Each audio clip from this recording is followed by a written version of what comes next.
किसी भी तरह की टेररिज्म को हमारा जो सिक्योरिटी ग्रिड है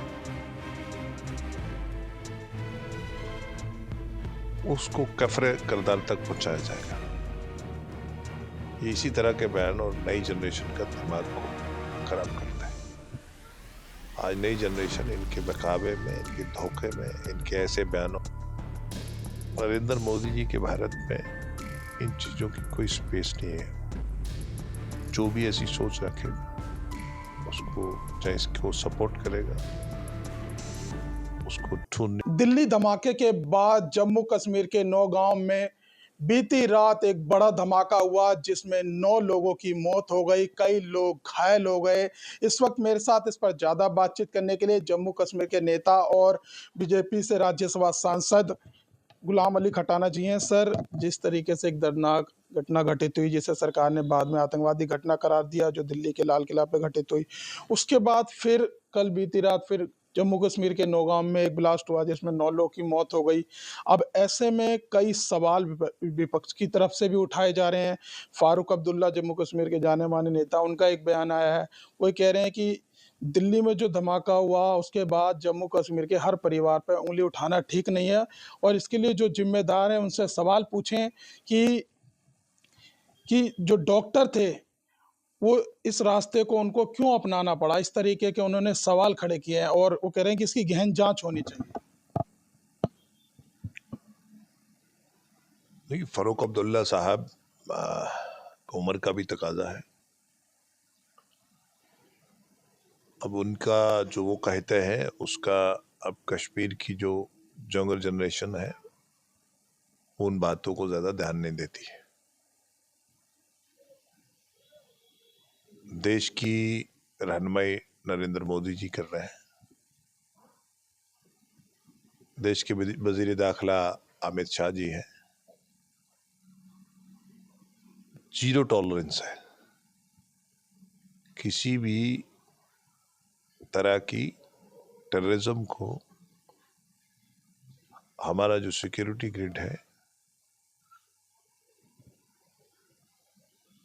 उसको कफरे किरदार तक पहुंचाया जाएगा। जो भी डिस्ट्रक्शन, तबाही, टेररिज्म को प्रमोट करेगा, जो उनके साथ जुड़ेगा, उसको ढूंढ निकाला जाएगा। लेकिन सर, इस तरह का बयान देना आपको कितना उचित लगता है? वो जिस तरीके का बयान दे रहे हैं कि डॉक्टरों को रास्ता अपनाना पड़ा, इस तरीके का बयान उन्होंने दिया है। इसी तरह के बयान दिए, कभी वो प्लेबसाइट, कभी ऑटोनॉमी, कभी सेल्फ रूल, कभी शार्ट फॉर्म ऑफ आजादी। इस तरह की कश्मीरी नस्लें तबाह करी हैं इन लोगों ने। इन लोगों पे जिम्मा है जो कब्रिस्तान भरे हैं कश्मीर में। ये इसी तरह के बयान और नई जनरेशन का दिमाग को खराब करता है। आज नई जनरेशन इनके बहकावे में, इनके धोखे में, इनके ऐसे बयानों में नहीं आती है। वो स्टार्टअप, स्टैंड अप के जरिए नई उम्मीदों के साथ भारत जो दुनिया की बड़ी ताकत बनने जा रहा है, विकसित भारत का जो स्टार्टअप, स्टैंड अप के जरिए local for vocal, prime minister साहब की इन पॉलिसियों से लोग उनको समझ के उन पे चल रहा है। लेकिन सर, इस विस्फोट को लेकर दिल्ली के बाद जम्मू कश्मीर में जो हुआ, कई सारी राजनीतिक दल, कांग्रेस सहित सवाल ये भी उठा रहे हैं कि आखिरकार फरीदाबाद तक इतना किलो विस्फोटक कैसे पहुंच गया। गृह मंत्री को इसकी जिम्मेदारी लेनी चाहिए, गृह मंत्रालय को इस पर जवाब देना चाहिए। इस तरीके के सवाल खड़े करिए विपक्ष।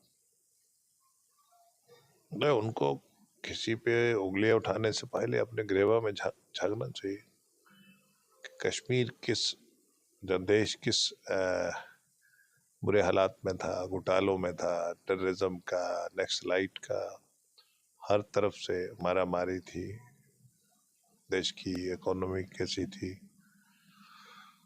आज जो आप 5G 6G में जा रहे हैं, ये नरेंद्र मोदी जी की देन है, नहीं तो हम घोटालों में ही रहते हैं।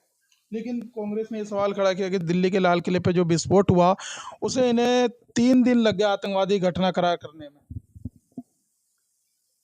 देखिए,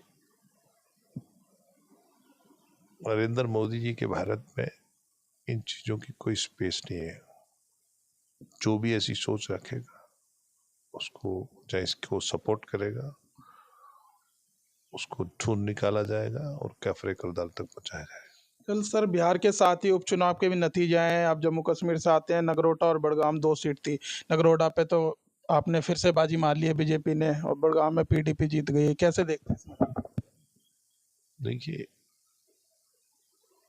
ये हर उस आखिरी कार्यकर्ता का, पार्टी के हर कार्यकर्ता का, बड़े नेता का, छोटे का, बूथ प्रेसिडेंट का, सबका ये यूनाइटेड जीत है। और देश के वज़ीर आज़म की जो पॉलिसीज हैं जम्मू कश्मीर की तरफ, ये उसकी जीत है। कश्मीर में हमारी एक्सेप्टेबिलिटी बढ़ रहा है, हमने अच्छे वोट लिए हैं और लोग हमें एक पूरा अल्टरनेट मानते हैं, अमन का एक पैगाम लेके आने वाला मानते हैं। और हम आस्ता आस्ता, हमारा फतुओं का दौर ख़त्म हो गया, कैलेंडर्स का दौर ख़त्म हो गया, बच्चे स्कूलों में जाते हैं, खेल कूद के लिए कंपटीशन कर रहे हैं, होम स्टे के ज़रिए, टूरिज़्म के ज़रिए, सरदार पटेल जी के कार्यक्रम हुए अभी हर ज़िले में, पूरी एडमिनिस्ट्रेशन, पूरे स्कूल, कॉलेजेस ने, यूनिवर्सिटीज़ ने, सब ने हिस्सा लिया। 2G का जो, उसमें भी हिस्सा लिया। बिरसा मुंडा जी का, जो कि एक ट्राइबल्स के बड़े महान शख्सियत है, उनके लिए प्रोग्राम्स चल रहे हैं। तो नेट चल पे लोग मुतासिर हैं। जहाँ तक बडगाम का है, तो इससे साफ जाहिर हो गया कि जो 1 साल की पॉपुलर सरकार है नेशनल कॉन्फ्रेंस की, वो लोगों के बीच में, लोगों के दुख दर्द में नहीं है। जी सर, बिहार नतीजों को लेकर राहुल गांधी का एक बयान आया है। वो ये कह रहे हैं कि नतीजे चौंकाने वाले, और हम शुरू से ही हम कह रहे थे कि ये चुनाव निष्पक्ष नहीं है।